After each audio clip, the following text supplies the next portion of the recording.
Our life outside the womb begins with a profound physiological change. 10 seconds after your birth, your body changes forever. Up until birth, your lungs are filled with liquid. Your body receives needed oxygen through your mother's umbilical cord. Now your mother breathes for you, but seconds after birth, when your body senses the change in temperature and exposure to air, a powerful chain reaction occurs. It's time to do the work yourself. Your lungs empty of fluid and you take your first gasp of air, your very first breath. Your central nervous system reacts to the sudden change, sending a shockwave of chain reactions throughout your body as you begin adapting. Your first breath starts an unconscious process your lungs will continue for the rest of your life, until your very last breath. Hi, I'm Anthony Esser. I'm a graduate student in clinical mental health counseling at St. Bonaventure University. Why is breath so special? I was thinking about is the fact that that breath that begins life, and that's of course at the end of our life, we cease breathing, and it's one of the most visible apparent signs that, life is present or life has left us. And so I think there's something like very human and very like that indicates like life and vitality and about breath. Breathing is a fascinating biological process. In a single breath, more molecules of air will pass through your nose than all the grains of sand on all the world's beaches. That's trillions and trillions of molecules. And if you lined up all the tubes in the airways of your body, they'd reach more than 1,500 miles or 2,400 kilometers. But breathing is also a somewhat passive action. Our diaphragm, located under our chest cavity, relaxes downwards, allowing our lungs to open up. This causes a decrease in pressure, which allows air to be received into our lungs. Breathing is one of the few processes in our body that usually occurs unconsciously, but it can be controlled consciously. We don't usually decide to breathe.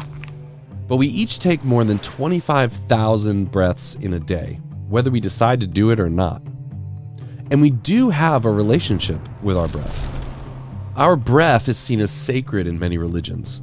Many equate the breath with the soul of an individual. Plato thought breathing was a process of the entire body, not just the lungs.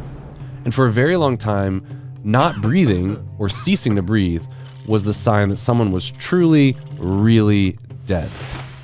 But just like fish don't think about water, we don't often think about air. That is, until we run out of it. Even though we breathe unconsciously, there are situations where thinking about your breath might be helpful. Navy SEALs, for example, use box breathing to control their fight or flight response in high-stress situations. They breathe in for 4 seconds, hold for 4 seconds, breathe out for 4 seconds, and hold for 4 seconds, making a box. Wim Hof, also known as the Iceman, is a breathing guru, if you can imagine something like that. He promotes a practice of intense breathing combined with extreme cold therapy. He claims breathing, also known as breathwork, can change our immune systems, our nervous systems, and our ability to handle stress in extreme environments. The Iceman regularly makes videos of himself hiking in the snow barefoot and shirtless, or swimming into the Arctic without a wetsuit. I don't have the whole anthropological history of breathing exercises and meditation. I'm sure there's a very rich tradition there, but I do know that current research in psychology and clinical mental health and even neurology has definitely affirmed the impact of regulated breathing, diaphragmatic breathing, where you're kind of pushing your belly out, really breathing deep, on reducing stress levels, increasing focus, all those kinds of things. Breathing can change how we feel or alter our physical abilities.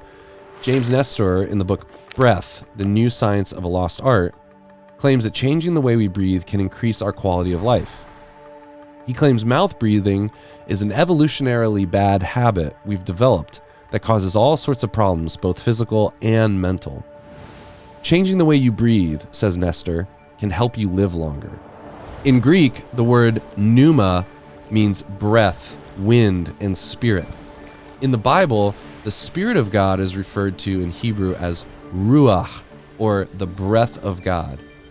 The Spirit of God hovered over the waters before the world was created. And when God created Adam, the Bible says he breathed into Adam's nostrils the breath of life. It's easy to see why something so essential to life as breath has been seen as something sacred throughout history. Yeah, there's something sacred about it. That life, that association with life, that we are filled with breath, and that it seems in one of the most apparent ways that we can sense that breath keeps us going and fuels living. We associate that gift of life from God with breath, I think, in that way. If we are not just body, but also soul, what is this breath that keeps us alive? Wouldn't God's breath, the Holy Spirit, be the very breath of the Christian life? The breath that animates not only our bodies, but our souls and our relationship with God as well.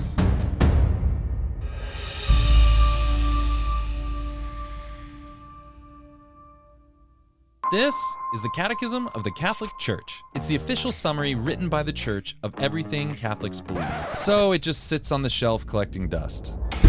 But if the contents of this catechism are unlocked, it can change the world. We believe the Catechism isn't a dry, dusty textbook. It's a gift. It's the faithful echo of a God who desires to reveal himself to us. The heart of the Catechism is Jesus, and Jesus changes people. We just need to retransform the Catechism into a living voice that people can hear. So we're setting out to help unlock the Catechism. We're transforming the letter into a living voice for the modern world. We're creating videos, stories, animations, podcasts, social media. We're creating content that's relevant, watchable, the type of content you want to share with your friends. And all of this will be free to the world and translated into multiple languages: English, Spanish, French, Portuguese, to help people fall in love with the Catechism, the Church, and the heart of the Catechism, Jesus. Visit real.true.org and join the movement. Join us and help unlock the Catechism for the world. Join in the project to retransform the letter into a living voice.